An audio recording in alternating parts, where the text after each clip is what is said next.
Welcome to Politics Nation. I'm Al Sharpton, live from Washington, D.C. Tonight's lead, startling new details and new questions about what happened between the police and the prosecutors on the night Trayvon Martin was shot and killed just over a month ago. Breaking news today. The Griot reports on February 26, just hours after Trayvon was killed, former police chief Bill Lee and the man who replaced him, Sanford Police Investigation Supervisor Captain Robert O'Connor, met in person with State Attorney Norman Wolf. Case, police contact the state attorney's office and speak with a duty assistant state attorney, rarely the state attorney himself or herself. So why would the state attorney meet face-to-face with police hours after Trayvon's murder? What was so important or different about this case? The stunning news of the nighttime meeting comes a day after we learned that the lead homicide investigator wanted to arrest George Zimmerman for manslaughter. The Miami Herald reports that Sanford Police Department requested an arrest warrant for Zimmerman from the state attorney's office. But the state attorney, Norman Wolfinger, said no, quote, pending further review. But it seems that review went nowhere, even though the 911 tape shows Zimmerman went after the high school student that night. They always get away. Are you following them? Yeah. Okay, we don't need you to do that. Okay. Zimmerman was pursuing Trayvon, even after being told not to. And Trayvon knew he was being followed by a strange man. Remember, Trayvon's girlfriend was on the phone with him in the minutes leading up to his death. Trayvon said the man was following him, and Trayvon asked Trayvon to run.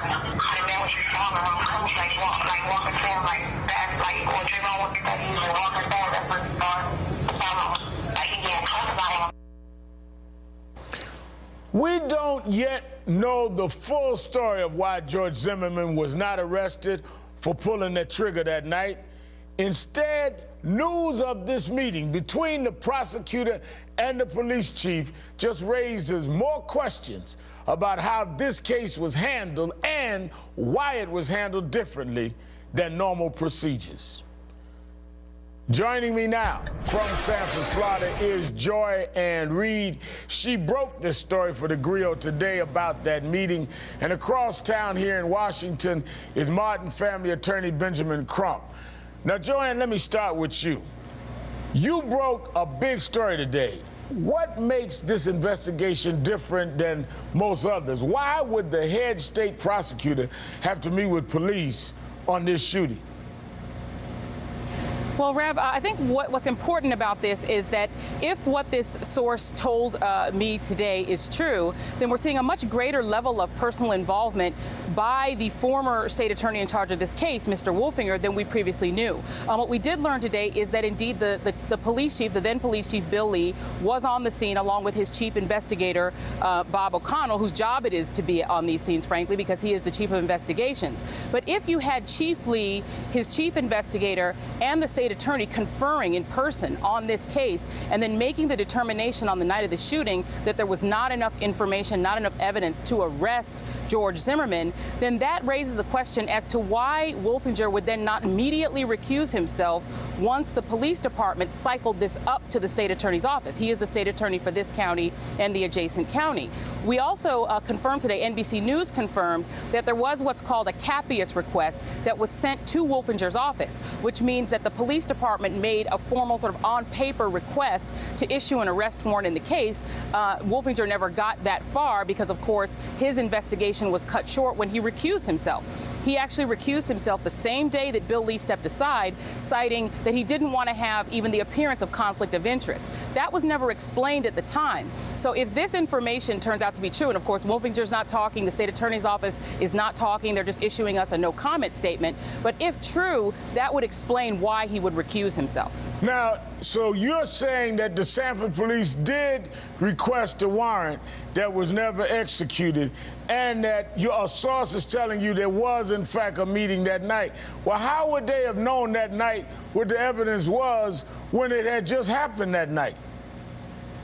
That's the other question, Rev, is that what you have here is a case where at least one officer on the scene, the only homicide detective who actually was on the scene, this is the investigator, Mr. Serino, he interviewed George Zimmerman. And based on that interview, he did not believe Zimmerman's story. We also learned that there was an instance where Zimmerman was taken back to the scene of the shooting. They did a reenactment with him. But after all of that, the reenactment, apparently they did look at his clothing and did take his clothing and his gun. But after the homicide detective talked to him, he didn't believe him. So he proffered an affidavit. He actually did a written affidavit saying he didn't believe him and that he should be arrested. Ben Crump, this could be a huge development if this source is correct. I mean, isn't this very unusual for the lead state attorney to come himself and meet with the head of the police and the head investigator the night of a murder or of a killing? Reverend Sharpton, it suggests to us what we said all along. For whatever reasons, the police department and people at the top made a decision to say that we're going to assist George Zimmerman in his self-defense claim. And it's so telling that the lead investigator did not believe what George Zimmerman was saying. And when you add up these facts, it just doesn't seem to make sense. When you listen to the 911 tape from Zimmerman himself and the phone records from Trayvon's girlfriend, you know, you have him on that 911 call saying he's running. Yeah, he just said and you have that young lady on the phone saying he's following me.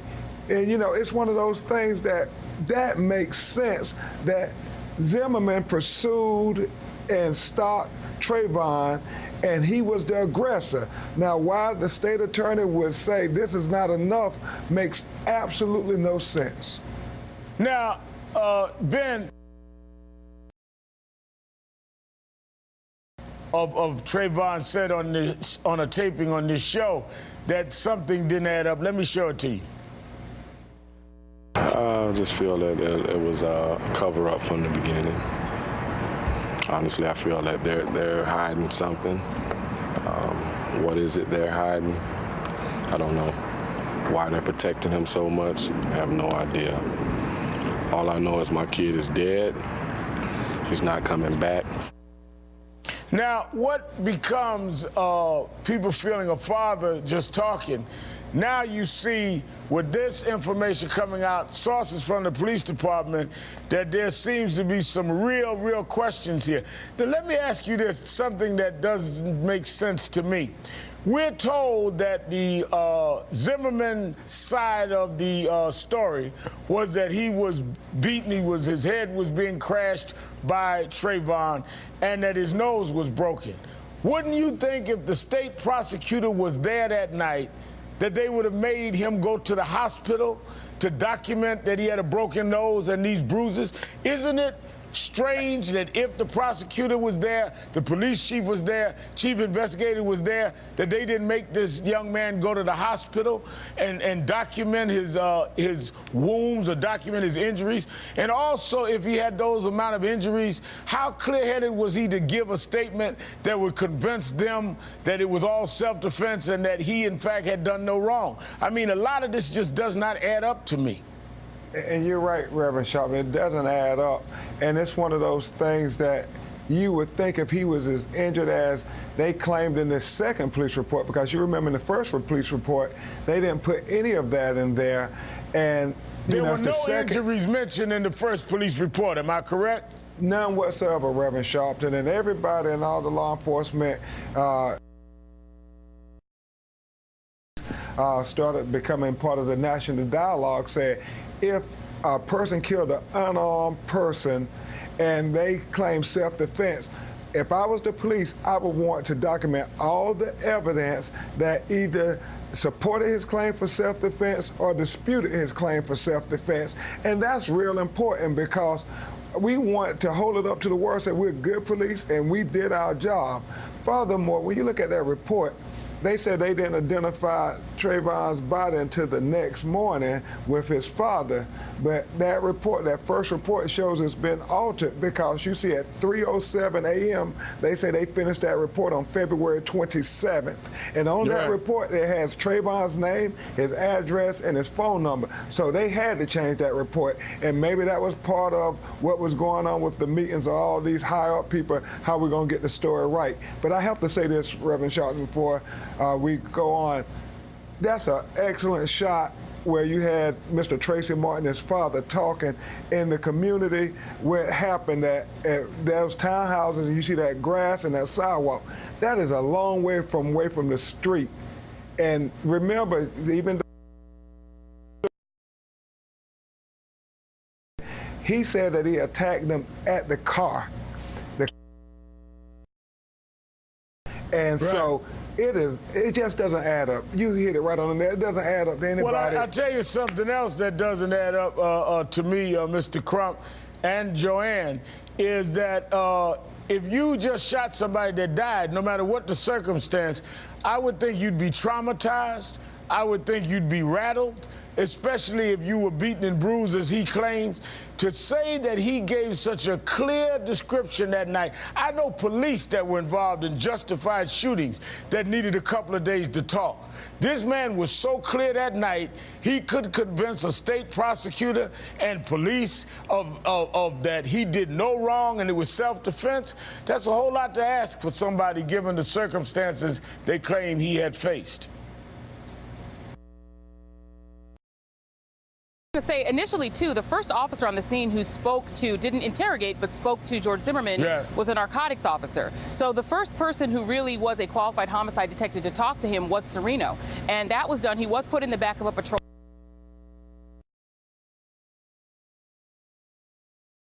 His story. I think that's very important in this case. That's the point that we broke last night with the ABC report. Benjamin Crump and Joanne Reed, thank you both for your time tonight. This story keeps going, and we're going to keep with it.